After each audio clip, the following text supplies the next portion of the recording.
नमस्कार, न्यूज 69 में आपका स्वागत है। मैं हूं आपके साथ अंकिता। चलिए बढ़ते हैं खबर की ओर। राजधानी भोपाल में बजट को लेकर उत्तर विधानसभा क्षेत्र के विधायक आतिश अकील ने मीडिया से बातचीत करते हुए कहा कि अगर हम बजट की बात करेंगे तो 184 करोड़ के आसपास गैस राहत अस्पतालों का बजट रहा। अगर हम धरातल पर देखें तो अस्पतालों में न सोनोग्राफी के लिए व्यवस्था, न अस्पतालों में ऑपरेशन होते हैं।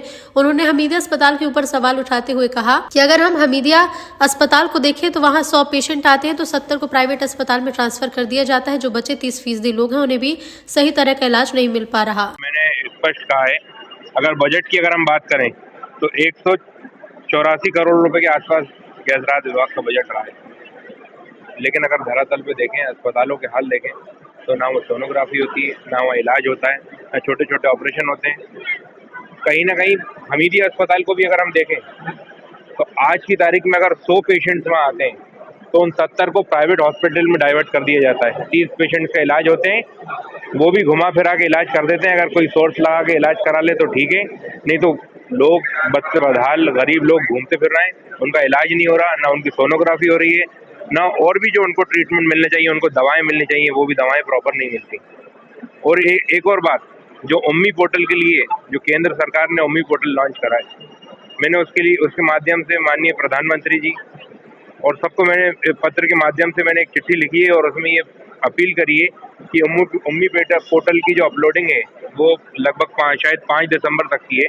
मेरा निवेदन है कि 1 साल के लिए इसकी अवधि बढ़ाई जाए ताकि वक्फ प्रॉपर्टी जो दर्ज नहीं हो पाई हैं वो दर्ज हो सकें, और पोर्टल के अंदर कुछ ना कुछ जो गलतियां हैं, जो सही तरीके से पोर्टल नहीं बना, उस पोर्टल को बनाकर उसको सही तरीके से बनाएं ताकि वक्फ की जो प्रॉपर्टियां हैं वो प्रॉपर तरीके से दर्ज कर सके। उत्तर विधानसभा क्षेत्र के कुछ एरिया ऐसा है, मालीपुरा वाला क्षेत्र है, जहाँ पर नालियाँ टूटी पड़ी है, पुलिया जो है वो टूट रही है, सड़कें खराब, तो लेकर भी क्या है। बिल्कुल, देखिए सबसे बड़ी चीज ये है कि आज हम अगर देखें तो एक विधायक की 2.5 करोड़ रुपए विधायक निधि होती है, उसके बाद मुख्यालय भी निधि होती है।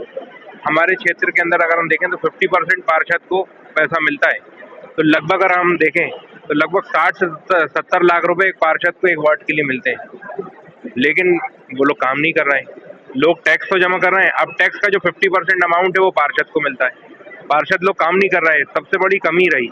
और अगर हम देखें तो शायद अगर यूएडीडी की बात करें, ये लोग पुराने शहर की तरफ पैसा नहीं देते, ये सबसे बड़ी सरकार की कहीं ना कहीं बेईमानी है। 22 और 8 के पार्षद की वजह से वहाँ की जनता आपस में जूझ रही है।